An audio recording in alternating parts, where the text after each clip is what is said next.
Welcome to Speak Up and Stay Alive RadiOh with author, speaker, and your host, Pat Rulo. Finally, someone willing and able to blow the top off hidden healthcare and hospital dangers. She's provocative, upbeat, balanced, fearless, fresh. Pat has over 20 years of experience as a professional public speaker and knows how to approach this important subject with enough humor and wit to keep you informed, entertained, and empowered.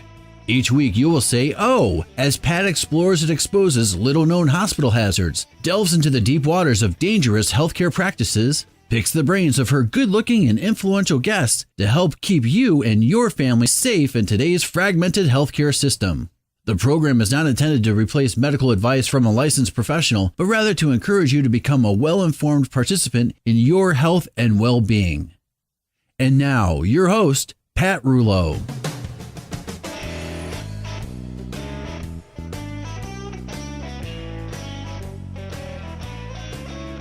Hello, I'm Pat Rulo, and I will be your hostess, your one-stop patient safety radio hostess, where I will spend the next hour serving you a generous helping of everything you need to know to help you and your loved ones stay safe during any doctor or hospital visit. Today, we have a world-class guest with us here to share brand new updated statistics on the numbers of preventable harm that occurs within our hospitals. And we have a brand new weekly guest expert to talk about a very cool chiropractic technique. Plus, you have me with a very hot and dirty topic. So unplug all of your digital devices. Yes, I mean your cell phone too. Sit back and enjoy this next super-filled hour with us. And to get started, it's time for the healthcare hazard of the week. Students, masters, and dirty electricity. I've always liked the proverb, "When the student is ready, the master appears." I like it for several reasons. First, it opens our minds to the fact that sometimes we are the students, and sometimes we are the master. Sometimes I learn, and sometimes I teach. But better than that, the saying helps me to be aware of those opportunities. Sometimes you meet a teacher or the master and you don't realize it until much later. Perhaps because we're always so entrenched in ourselves, always looking down, I hate to say this, at our cell phones. As if some worldly revelation will come from that. Unless I guess you're chatting with Siri? Well, you're probably saying to yourself, what in the world is she talking about? Recently, I attended a community meeting, something I never do because I'm not fond of random yakking with little or no outcome. But this was a meeting about smart meters, so I felt it necessary to attend. It was there I met a nice-looking young man wearing what looked to be a beekeeper's suit. You know, the long hat with flaps. Well, too early for Halloween, so what was going on here? Come to find out, he was a guest speaker, there to talk about his health issues with electromagnetic hypersensitivity, which will be further exacerbated by smart meters. Have you heard of this before? I know I hadn't given it much thought. What is electromagnetic hypersensitivity? Maybe the simplest definition is as being allergic or very sensitive to getting near electrical appliances, computers or power lines, cell phones. In other words, allergic to the digital world. Now, it is certainly not within the scope of this segment to argue the yeses and nos, the pros and cons, the scientific evidence and etiology. Suffice it to say that there is plenty of evidence to suggest that electromagnetic radio frequencies, dirty electricity, and so on, can and do affect some people. And as we discussed on a previous program about CAT scans, it's always about your personal cumulative effect. And I'm talking about this because I invited this new beekeeper-looking friend to my home last week and asked him to bring his meters with him to measure the electric fields, the magnetic fields, and the radio frequencies in and around what I like to think is my safe haven. Oh, and here is where the student and master begins to make sense. He and I talked about his meters and how they each test for a different type of EMF. There are electric fields, magnetic fields, and radio frequencies. There are extremely low frequencies, such as found in power lines, radio frequencies within the microwave range, where all wireless lives. There are intermediary frequencies, dirty electricity, which just might be your common appliances, including your hair dryers and electric razors. And finally, the highest being X-rays and gamma rays. Basically, your world is swimming in a sea of invisible current. My new master tested my electrical wall sockets for what is called dirty electricity, and is a term used to describe the harmful combination of distorted frequencies from various electronic sources in your homes, office, schools, and so on. Electrical pollution is not something you can see, smell, taste, or touch, making it difficult to be aware of its presence. I'm sure you've heard of sick building syndrome, where many people complain about a variety of side effects to dirty power. Those can include headaches, ringing in the ears, trouble focusing, and a variety of other symptoms due to this invisible pollution. Well, since this radio program is all about healthcare safety, you may be wondering, so is there really a connection between electrical pollution and human health? Well, first, think about this. The human body is 75% water and therefore conducts electricity. Many studies and research also point to yes. The well-known Dr. Robert O. Becker, author of Cross Currents and the Body Electric, stated, "I have no doubt in my mind that at the present time that the greatest polluting element in the Earth's environment is the proliferation of electromagnetic fields. Today's digital communication works on the vibration frequencies that our cells can sense and respond to. So, just because your intellectual radar does not pick this up, mind you, your body's antenna does." And now you might be saying to yourself, isn't someone looking out for us? The industry, the government, someone? Well, here's the public safety standard in a nutshell.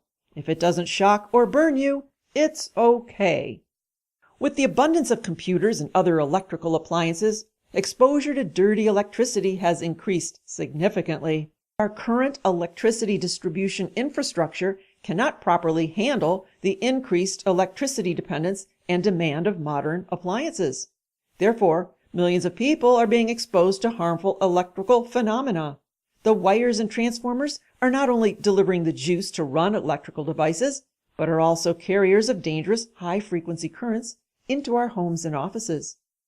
Many cases have been documented where decreasing the amount of dirty electricity has lessened the effects of health problems and complications. Some of those health problems include fibromyalgia, attention deficit disorder, asthma, chronic fatigue syndrome, autism, diabetes, and can aggravate other pre-existing conditions like multiple sclerosis and migraine headaches. So my friend used his Graham-Stetzer meter and some Graham-Stetzer filters to test for electrical pollution within my home, and we were in somewhat of a safe range. Then we wandered upstairs to my home office, and that's when all you-know-what broke loose. We have wireless in the office, and my friend could barely enter the room. As he got near the Linksys router, his meter spiked from a few millivolts per meter to 2.2 volts per meter. I had known for some time now that on days when I work at the computer, which is long hours and most days, my eyes hurt and my face feels kind of weird. When we placed the tri-field meter in front of my computer screen, we watched the numbers on the dial spike and peak at random. And it's those random and constant high spikes that are most dangerous to our bodies. This, just by the way, is what happens with the smart meters attached to our home. It's not just a low level of radio frequencies that are emitted. They spike and peak and bounce all over, often several times per minute. This is why these meters are not so smart. So my point in telling you all of this is for you to think about your home and work environment. You don't need a meter to understand that wireless devices emit constant, random, and dangerous levels of electric, electromagnetic, and radio frequencies. Here are a few tips that I want to share with you because this is what I did to clean house, so to speak. I started by unplugging all unnecessary devices such as computers, printers, copy machine, and fax machine. I can always replug them as I need them. Doing this allowed me to do away with the power strips and surge protectors that were emitting high levels of EMF. Rearrange your workspace so you don't sit amongst all of those wires under your desks that are emitting dirty electricity. Remember, EMFs go right through walls, so get rid of some of the problem devices if you can, or simply unplug them. Don't think that a desk or a bookcase will do the trick. I unplugged the wireless router and hardwired my computer directly to the wired modem supplied by my cable company via the Ethernet cords. This is a cleaner way to access the internet as well as faster.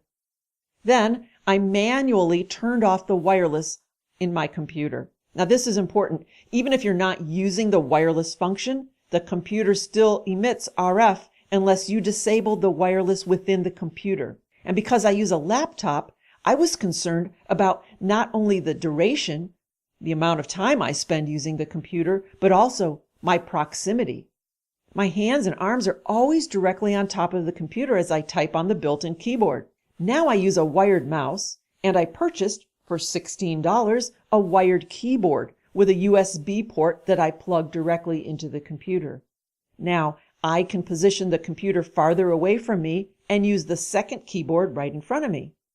Do not use a wireless mouse and keyboard, as those use digital pulsed radiation. Also, I now charge my computer using the wall socket when I'm away from my desk. Once it is charged, I unplug from the wall and work on battery. Then I recharge as needed. Smart idea, huh? And speaking of proximity, despite its tricky name, never use a laptop on your lap unless you want to irradiate the family jewels. It's all about distance. Most people have heard about the potential risks associated with cell phones, computers, cordless telephones, wireless baby monitors, but choose not to pay attention because it actually does take some attention to lessen your exposure. And talk about people not choosing to pay attention. I thought this was wild. While at the giant electronics store where I tried to purchase a wired keyboard with a USB port to plug into my computer, and by the way, they only sold wireless, I purposely asked the young sales child if anyone else had ever talked to him about trying to mitigate their exposure to EMFs. He looked at me, scrunched up his forehead, and said, "I have no idea what you're talking about." Meantime, this young thing spends his days amidst radiation-emitting televisions, computers, peopled with turned-on smartphones. Did you ever wonder why you feel off or maybe a little bit weird when you're in certain places? I told Bob, "Let's get out of here. This is not a healthy place to shop." Well, I have so much more to tell you. I want to share what I did to de-EMF my bedroom, but maybe next week I'll continue and talk about how to get a good night's sleep. What do you think of that, Bob? Oh, he's asleep. Well, until then, look around your personal space and practice some EMF hygiene and keep your eyes and ears out for your master. Remember, when the student is ready, the master appears. I sure hope you were ready. Then maybe you can be the master for someone else.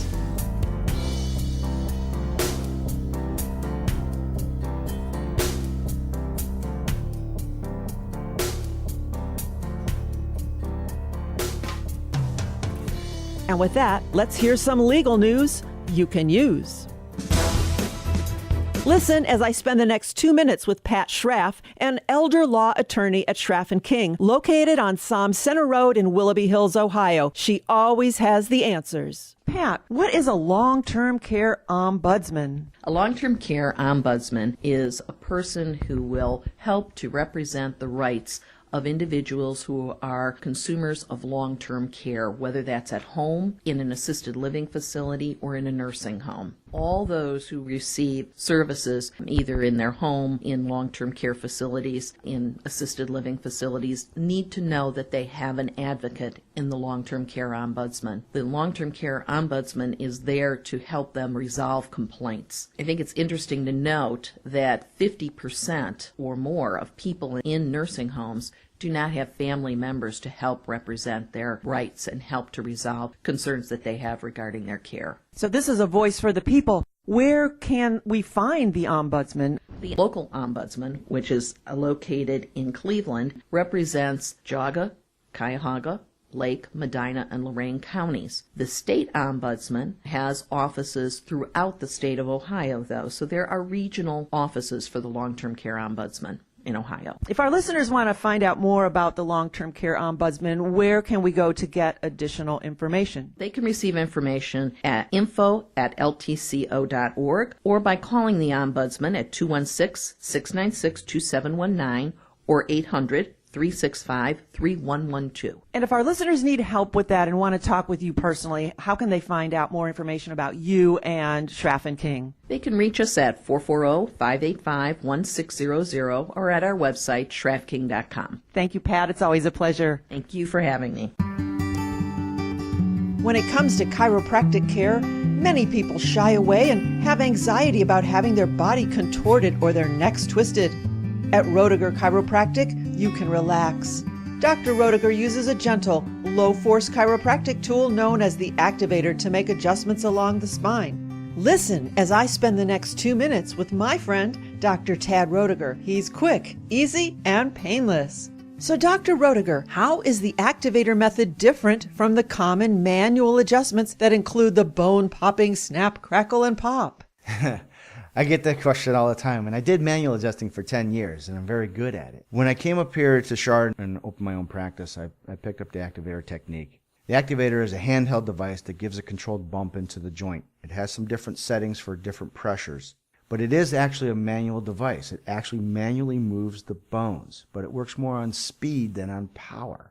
Much like if we use a bullet analogy, if I take a bullet and throw it at you, nothing's going to happen. Add some speed to it, something's going to happen. So that's how the activator works. But more importantly, with the activator method is the way of assessing the patient, doing different tests each time the patient's in to see which vertebrae need to be adjusted, which direction they need to be adjusted, and which vertebrae don't need to be adjusted. When the patient's laying on the table, there's different motions that I can have the patient do. Putting an arm behind their back or an arm up by their head will stress different vertebral levels. And if that level needs to be adjusted, it's going to cause a reflex causing one of the patient's legs to appear shorter. Now, I know it sounds weird, but it's kind of like the body saying, ow, and it tightens up. And this is what causes the leg to appear shorter, just for a brief period of time. But it's long enough for me to see it and to say, that's an area that needs to be adjusted. If you've never thought about having chiropractic care, try it. Or get checked at least to see if it might be something that might benefit you. You never know what medical ailment it might help.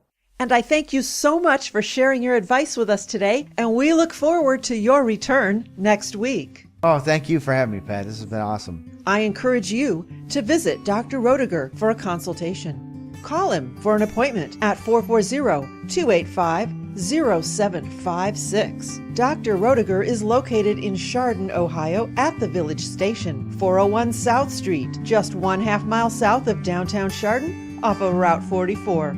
Or you can always call him at 440-285-0576.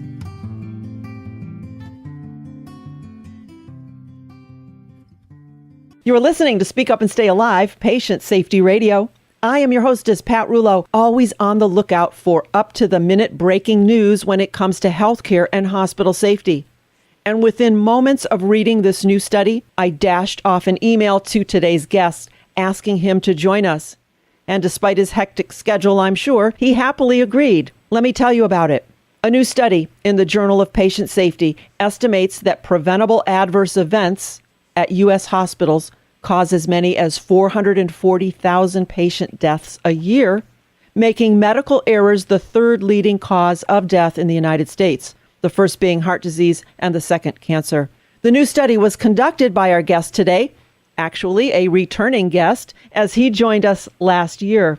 He is John James, a toxicologist at NASA Space Center in Houston, who also runs the advocacy group Patient Safety America and is author of the book, A Sea of Broken Dreams, about the death of his 19-year-old son due to negligent hospital care. There's really so much more to know about this fine man, but let's bring him in. So I welcome you back to the show, John. Thank you, Pat. It's good to be back. John, if you would bear with me for just a moment, I'd like to bring our listeners up to speed. We had Harvard's Dr. Lucian Leap on the show a few times this past summer, and to review with our listeners, we referred to him as the father of patient safety, and he was one of the authors of the report titled To Err is Human, issued by the Institute of Medicine back in 1999. That report estimated that roughly 98,000 people die each year due to medical errors. And during our interview with him, he even said that this number was old and probably not accurate even at the time, because it was based on 1984 data developed from reviews of medical records of patients treated in New York hospitals. So we've been quoting old news for a long time until today. So John, my first question begins with the conclusion of your report that is titled A New Evidence-Based Estimate of Patient Harms Associated with Hospital Care. And part of your conclusion says, in a sense, it does not matter whether the deaths of 100,000, 200,000, or 400,000 Americans each year are associated with preventable adverse events in hospitals. Any of the estimates demands assertive action on the parts of providers, legislators, and people who will one day become patients. Yet, the action and progress on patient safety is frustratingly low. So I'd like to know, is this slow progress the reason you decided to push forward to uncover a more accurate figure? I suppose the most motivating factor was what you alluded to a little bit ago. The estimate from the IOM was getting so old, and I just didn't think it was right. And so it was time to give that a shot and see what I came out with as a bottom line, and it was 440,000. I looked at a number of things that the IOM did not look at, but whether their estimate prevails now or my estimate, I still think it is far past time to get serious about medical errors. And I don't see that happening very well. There's a few things happening here and there, but not a widespread insistence that we become safe patients. I've always been rather embarrassed to be citing a figure from 1999. I mean, think how far we've come with technology since then. 1999 is like the dark ages. Plus, in what other industry would we feel comfortable relying on such old data? Well, yeah, remember the data actually originated from 1984. Exactly. And then the IOM came up, they looked at that data in 1999, and then they made their deductions from that. Now, most of the data I've used came from, say about 2003 to 2008, and the studies were published in 2010 and 2011, so there's a natural delay there. Right. Well, what methods did you use to derive those numbers? There's a new tool, developed in the early 2000s called the Global Trigger Tool. And what it does is it relies on an expert to search medical records for certain indicators that something may have gone wrong, like suddenly a drug is discontinued or an antibiotic is suddenly ordered that there was no apparent reason for. And so these experts call through the records and they look for indicators like that. And if they find them, then they pass it off to a physician typically. We'll look at it and say, yes, this was an adverse event. And in some of the studies, decide whether that adverse event was preventable or not. And that is not a tool that was available to the IOM or to the people that did their original study. And it appears to be much more effective at identifying medical errors at first pass through the records. So are your conclusions being accepted by others within the patient safety and the healthcare world? Well, I can tell you that Marshall Allen was aware of my study. He's a correspondent for ProPublica. Mm-hmm. And he asked three, let's say, biggies, if you will, in the patient safety community, Dr. Leap, Lucian Leap, Dr. McCary, and Dr. David Clausen, what they thought of my study. And they were supportive. As you said, there was thinking that the IOM estimate was getting old anyhow. And so they all three support this new estimate, which is very reassuring for me. Mm-hmm. To put this in perspective, and I think this is important, what I'm claiming here is that of the 34 or 35 million people hospitalized every year, just over 1% become victims of lethal medical errors. These tend to be very sick people anyway with complex treatment problems, and humans are humans. They're going to make errors. And so we're not talking about extremely high risk if you were to go into a hospital. It's perhaps 1 in 70 if you're really sick, that an adverse event is going to bring you to death sooner than you might have otherwise been. But it's not a trivial risk either, and people need to be aware of that. And that's the whole point of this radio program, is to make people aware and realize that you do have a voice and can speak up and be part of the solution. Do you think that this study then will become accepted as the new Institute of Medicine's To Err is Human report? I would like to think it's going to change things. Me too. And make a new count. In the end, the goal here is to change the patient safety culture and the reality of the number of people that were harmed. If my study just gets people stirred up, that is doctors and hospitals, and makes them think harder about patient safety, maybe it will have done its purpose. At least it will start a conversation, if nothing else. Well, now that we've identified that there is a huge number of preventable errors, no matter what that number really is, What, in your opinion, might be some steps that all of us can take to help correct the problem? So maybe just address the provider side and then the patient side. What should we be looking at to fix this? Well, in a way, as a patient, there are really two things you can do. One is at your own personal level. Stay healthy. Try to stay out of hospitals. Inevitably, you're going to be in there. But once you get in, either if you're not capable of being your own advocate, have an assertive advocate with you so that they can look out after you. And I'm not the first by any means to make that advice. You really have to be careful when you're in there because mistakes are made and a wise advocate can keep you away from those. The other thing patients need to do is try to change the system at their local level. You know, if they are harmed, for example, while they're in health care, pound on their legislators, pound on those people with the power to make laws and change laws, to get more oversight, to get better insight and better transparency into what's going on in the system. What is the infection rate in this hospital? What is the performance of this doctor? How many malpractice suits has he had? And so on. That needs to be pushed. A lot of states need a lot of push on their medical boards. They're not very patient-centered. They're more doctor-centered. Now, from the provider side, I think the key there is to not go too fast and be pushed into seeing patients so quickly that you can't provide good care to them. And there is a tendency to push that because that's how money is made. Right. And I hate to say it, but the system is about making money. Right. So the providers need to slow up, and they need to take time to stay up in their discipline. And I don't think many of them are able to do that.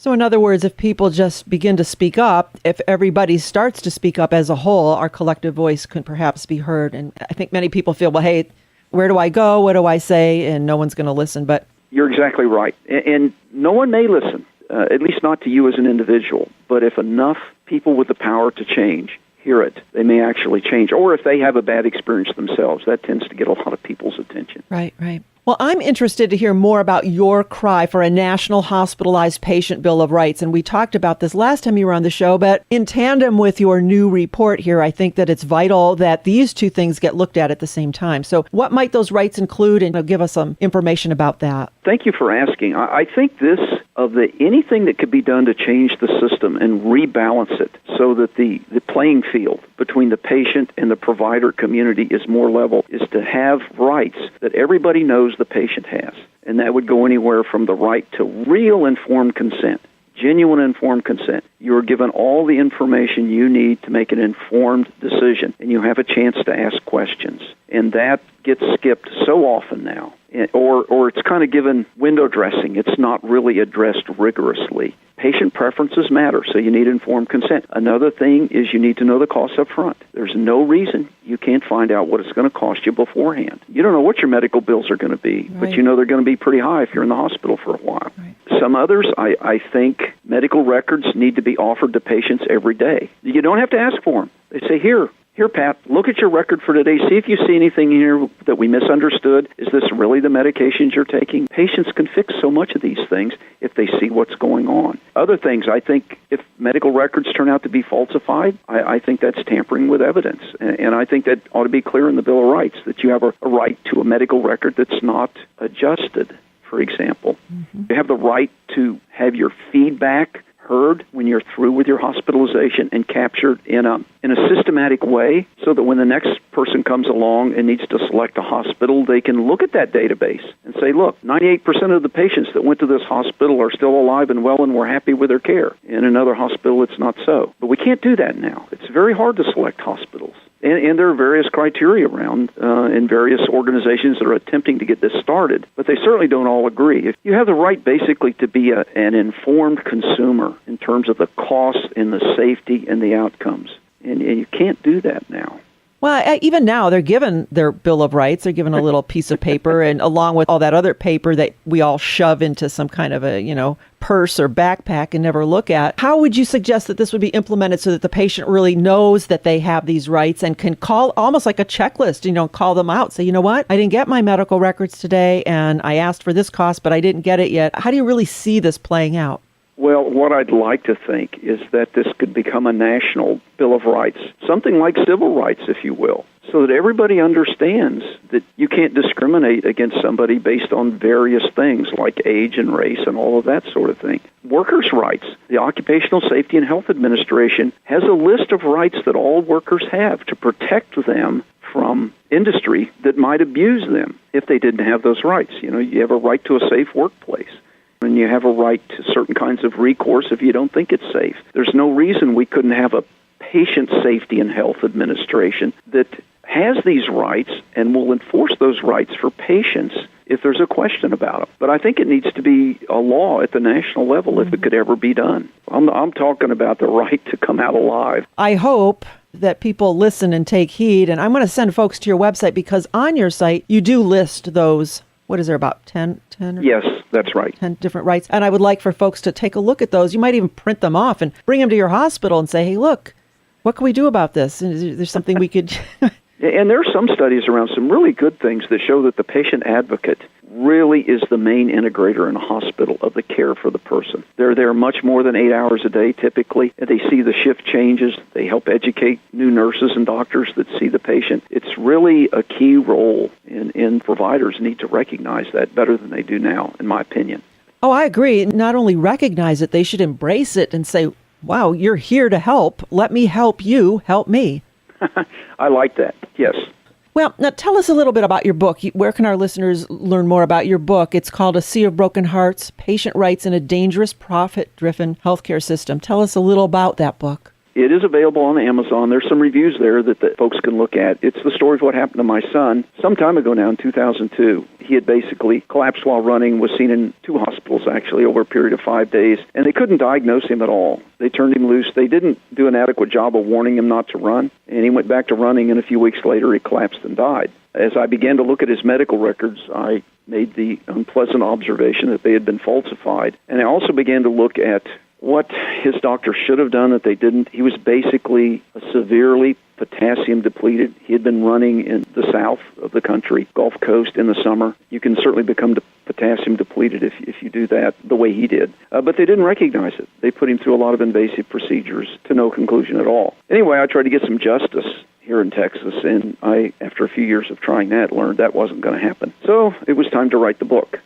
And tell the story and try to think of a solution, which the last chapter of the book is. It's a listing of the Patient Bill of Rights and why each right is needed. I look at the medical studies and so on and say, okay, here's what's going on, and here's the kind of right a patient needs to protect themselves from this kind of thing that's going on. So that's kind of it in a nutshell. So your book, we can get it on Amazon, and also your website. Can you give us that website address? The website is patientsafetyamerica.com. So they can get that at Amazon.com, but to get information about you, your work, and what you do, and your Patient Bill of Rights, which I'm really going to encourage folks to take a look at, make a copy of it. I really think it's something that we as consumers need to realize that we have those rights. That's patientsafetyamerica.com. Excellent advice. John, you're a hero in my eyes for doing the work you do, for working so hard to expose some accurate numbers about a very serious problem. And you are welcome to join us anytime to keep us up to date on patient safety today. Well, Pat, thank you for listening and being a catalyst on all this. You do a great thing. And I hope your listeners are very tuned in to what you're saying because you've got a lot of things right. Well, thank you. I learned from people like you. I appreciate your being here. Thanks so much. Okay, thank you, Pat. All right, thank you.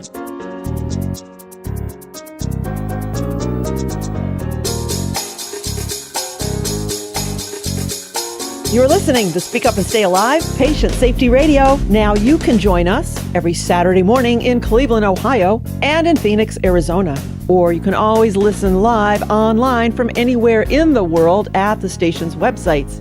I am your hostess, Pat Rulo. So happy to spend this next hour with you to help you survive any healthcare or hospital encounter. Well, today the boys flipped a coin and heads landed on one of our most requested games. Shocking news from around the world.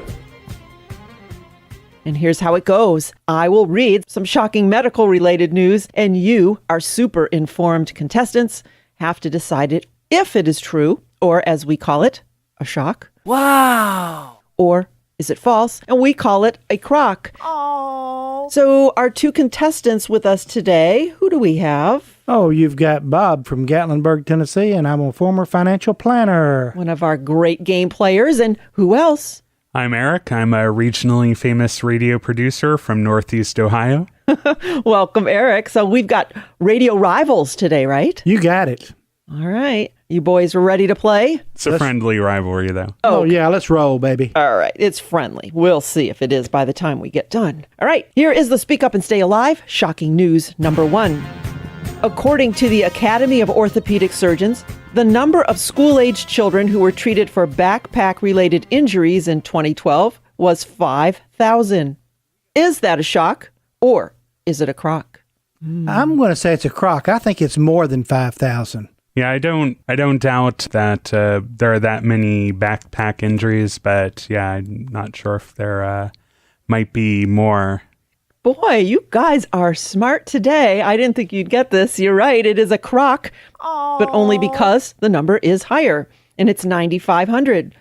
What are those kids carrying in those backpacks anyway? What do you? Twinkies. Twinkies. How heavy is a Twinkie? Here's what they say. They say that a child's backpack should not exceed 15 to 20% of his or her body weight. So weigh those backpack kids, huh? Well, yeah, you need to take a scale and have one at home. Eric, you've got a backpack there. Did you ever weigh it? No.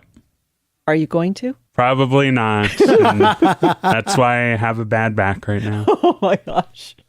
Well, I'm going to He's backed up. Oh, no. I've got a new chiropractor coming on the show shortly in a couple weeks, and so we'll have to put him in touch with you. All right, guys, here is the Speak Up and Stay Alive shocking news number 2. A 49-year-old man in Brazil survived a stroke, but underwent a strange personality change afterwards. He developed pathological generosity, according to a report of his case. The man began to give away money. He bought candies for children he met on the street. His wife told the doctors that he was unable to manage his financial life and would have gone into debt if it were not for his wife's attention. Is that a shock or is it a crock? I will say shock. I find it plausible because a stroke can do strange things to the brain, and that sort of damage that you can get from a stroke can bring about personality changes like that. What is this, Dr. Eric?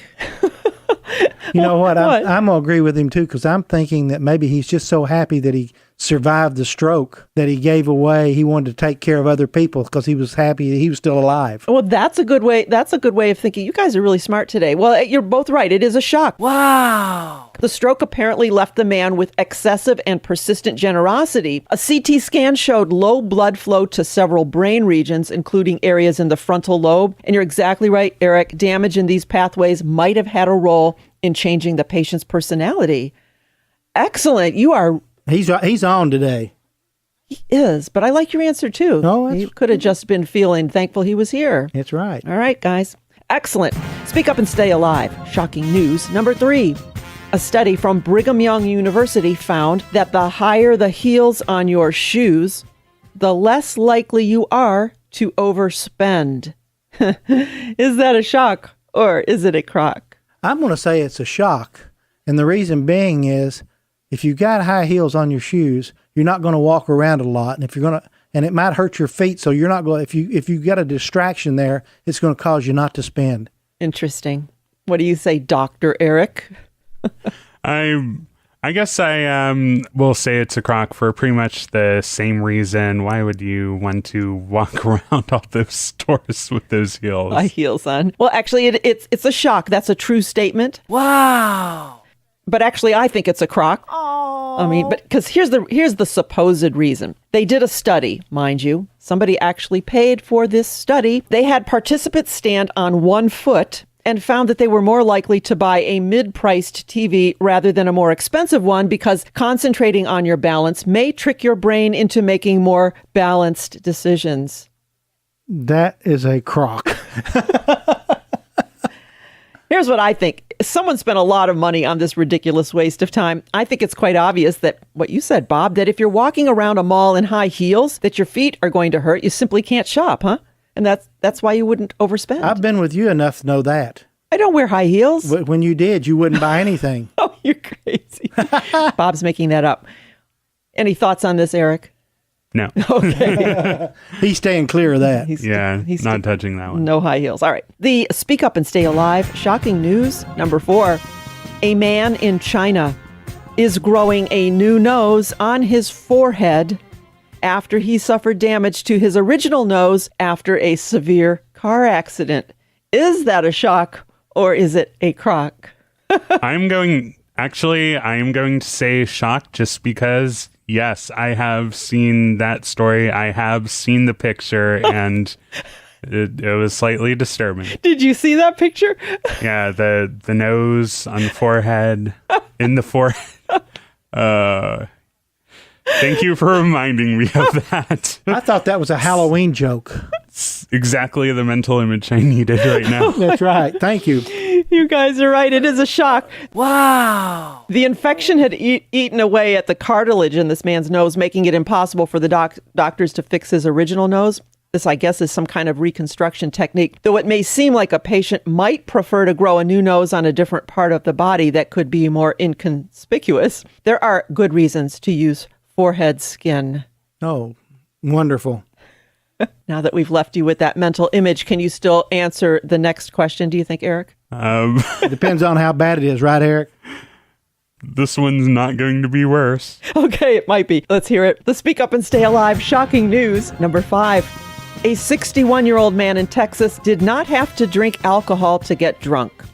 His gut bacteria brewed the alcohol for him, according to a recent report of this unusual case. Is that a shock or is it a crock? You caught me off guard You're there. looking I'm going to say it's a shock. I'd say that could possibly happen. Oh, now I'm trying to remember like what the process of brewing is supposed to be. No. So something involving yeast, right? Yes. Does your body produce yeast? I'll tell you the answer, all right? It is a shock. Wow. It is true. The report says that the man had what's called gut fermentation syndrome.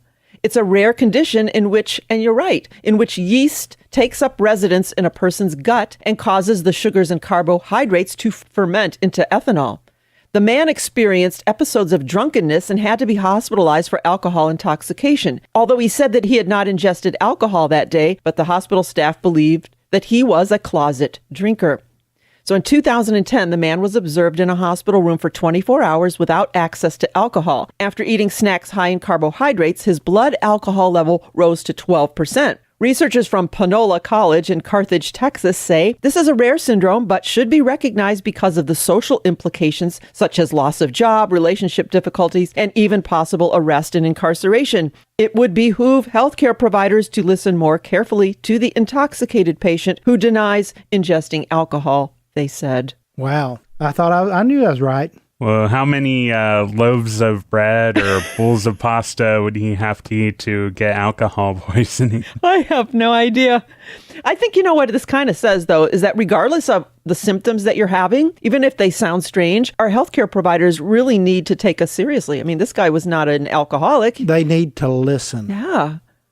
But on the other hand, we don't want all of our listeners going out and drinking and then blaming gut fermentation syndrome. Yeah. That's tough. Yeah, you don't want to be the patient who cried gut yeast. Have the doctors ignore you after that. You've got all these people in the hospital yelling gut yeast, gut fermentation syndrome. Oh my gosh, guys, that was fun. We learned about heavy backpacks, the generous after effects of a stroke, shopping in stilettos, a nose growing on a forehead, and brewing beer in your gut. Those were fantastic questions. Where'd they come from? These are real shocking medical news. Shocking news from around the world. I need to go and wash the image of that forehead nose from my mind now. You guys are funny. You guys did a great job. Well, I don't know who won that, but it was fun. It was fun. All right. Thank you, Bob, for being here. You're quite welcome. Thank you, Eric. You're welcome. Dr. Eric. So I ask, on what other patient safety radio show will you find this kind of life-changing information? You won't. No other one. Absolutely. You're right. There is no other patient safety radio program like this. Wow. Thank you, guys. And listeners, don't go anywhere. There's so much more you can learn about healthcare and hospital safety on America's favorite and perhaps only patient safety radio show, Speak Up and Stay Alive Radio. Thank you. That's a wrap, you guys. That was good. Yeah, I'm not a doctor. I only have a master's. A master's in communication. Well, I think you're a smart guy. I'm going to call you Dr. Eric.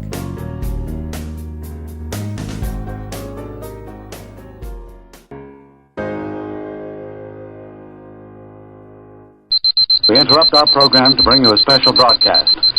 Today we have our favorite and our in-house infection prevention guru, Daryl Hicks, author of the book Infection Prevention for Dummies, and is nationally recognized as one of the industry experts in infection prevention and control as it relates to cleaning. Welcome to the show, Daryl. Good to be here. We thought we'd include you in today's game of Infection Prevention for Dummies word association. Here's how it goes. Joe will read a word. Bob will say the first thing that pops into his head, and then so will I. Then, Daryl, you can share some of your wisdom and advice as it pertains to that word. All right, this is a 4-letter word that's a bad word, but not that bad. Oh, no, not on this show, Joe. MRSA. Dirty. No. Yeah, it's quite dirty. It's MRSA.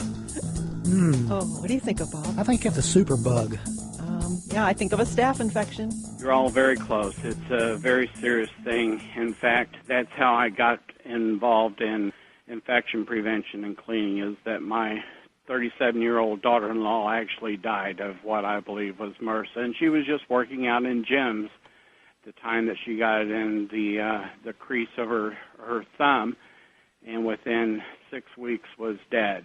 And so it is out there in the public. It's called community-acquired MRSA. It's methicillin-resistant Staph aureus, and used to be back in the 70s that only about 4% of the staph infections in hospitals were MRSA, and today it's more like 80% of those who are 65 or older. 80% of those staph infections are MRSA, and it is a superbug. We call it superbug because it is resistant to antibiotics. Methicillin is an antibiotic, and it's kind of the end of the line, and there is no stronger medicine than methicillin. And when you get an organism that is resistant to methicillin, there's really no cure for it. You will live with that condition. It may go into kind of a lull, but then it can pop up and be active again. But if it gets into the bloodstream, it could be deadly. Daryl, thank you for joining us today. How can our listeners learn more about you and your important book, Infection Prevention for Dummies? Go to my website, darrelhicks.com, DARRELHICKS.com. Daryl, we look forward to your weekly guest visits, as you always have so much usable information to share. Thank you so much. Thanks, Pat. It's been fun. We were surprised when Dad brought up hospice care. I thought you called when you were all out of options, but Hospice of the Western Reserve has been helping care for Dad for some time now. I'm so glad we called when we did. Their support has given us quality time I'll remember forever. With Hospice of the Western Reserve, you can choose when, where, and how you receive care. Discover why the hospice of choice is Hospice of the Western Reserve at hospiceofchoice.org. You are listening to Speak Up and Stay Alive, Patient Safety Radio. I am Pat Rouleau, your hostess and author of the book, Speak Up and Stay Alive, the Patient Advocate Hospital Survival Guide, available at all of our live speaking events and at our website, speakupandstayalive.com. And if you would like to purchase the book but do not have internet access, it's okay to call me. Lots of folks order the book by phone, so give me a call, 440-725-5462. Well, today we talked about dirty electricity, electromagnetic hypersensitivity, and what you can do to help lessen some of those effects in your home office. Think about your computer and your computer setup. Think about the wireless system that you have going on and make some positive changes to lessen those radio frequencies while you work. And our guest, John James, shared his brand new but not surprising finding about medical errors today and how the number is much larger than have been quoted. He is proof that there are people out there trying to make a difference. I encourage you to visit his website, read and print his patient's Bill of Rights. Ask your doctor and hospital to review those rights with you. The website is PatientSafetyAmerica.com. Now, if you missed some of today's show, it's really not too late to hear it all. You can simply go to the RadiOh link at the SpeakUpandStayAlive.com website and click the link with today's date. We always post the show after it airs. That's where you can also purchase the book, Speak Up and Stay Alive, The Patient Advocate Hospital Survival Guide. And speaking of the book, if you want extra special treatment during a hospital stay, you need to stand out, but in a good way. Take the book to the hospital with you or bring it as a gift to a friend. Lay it on the tray table. Just from the cover alone, it does generate such a positive conversation with the healthcare providers.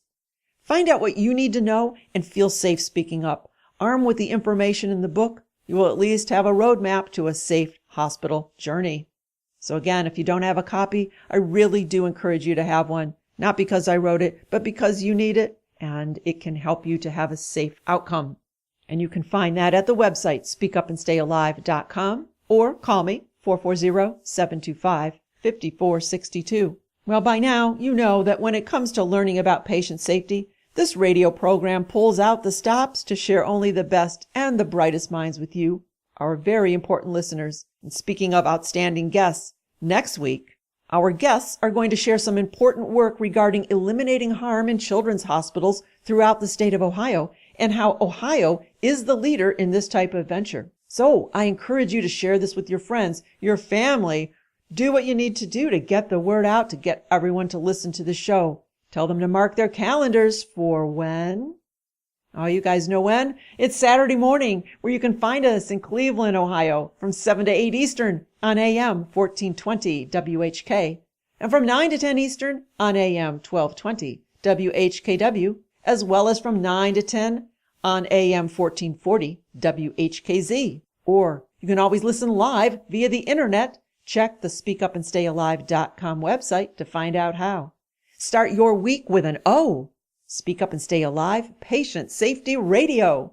Well, until next Saturday morning, I hope you have a healthy and a happy week. I am Pat Rulo, and I am your guide to safe and successful healthcare and hospital encounters. The information provided in today's broadcast is for informational purposes only and was not intended for use as diagnosis or treatment of a health problem and should not be considered as medical advice. If you've missed part of today's show or just want to share the information with friends, you can listen to all of Pat's previous shows at speakupandstayalive.com. Want even more information? Purchase a copy of Pat's book at speakupandstayalive.com. Once again, it's speakupandstayalive.com. Or you can call Pat at 440-725-5462. Until next week, remember, it's okay to ask others to wash their hands. You have to speak up and stay alive.